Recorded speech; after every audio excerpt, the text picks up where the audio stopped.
মাত্র 110 রানেই পাকিস্তানকে all out করে লজ্জায় ফেলল বাংলাদেশের বোলাররা। দর্শক, টস জিতে পাকিস্তানকে ব্যাটিংয়ে পাঠিয়েছেন বাংলাদেশ অধিনায়ক লিটন কুমার দাস।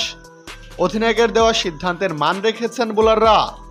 একাদশে জায়গা পেয়েই উইকেট শিকার করলেন তাসকিন আহমেদ। ওপেনার সাইম আইয়ুবকে মুস্তাফিজুর রহমানের ক্যাচ বানান তিনি। সাইম করেন 6 রান। বাংলাদেশের বিপক্ষে আগের ম্যাচে সেঞ্চুরিয়ান মোহাম্মদ হারিসকে সাজঘরের পথ দেখান শেখ মাহদি। 4 রানে শামীম হোসেনের হাতে ক্যাচ দেন হারিস। অধিনায়ক আগা সালমানকে 3 রানে আউট করেন তানজিম সাকিব। উইকেটের পেছনে সালমান হন লিটনের তালবন্দি।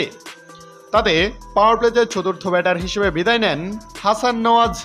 রানের খাতা খোলার আগে মুস্তাফিজুর রহমানের বলে রিশাদ হোসেনের ক্যাচে পরিণত হন তিনি। এতেই মূলত কোমর ভেঙে যায় পাকিস্তানের। এরপর বাংলাদেশের বোলারদের বোলিং তাণ্ডবে কুপোকাত হয়ে যায় পাকিস্তানের ব্যাটাররা। তাতে মাত্র 110 রানে অল আউট হয়ে যায় তারা।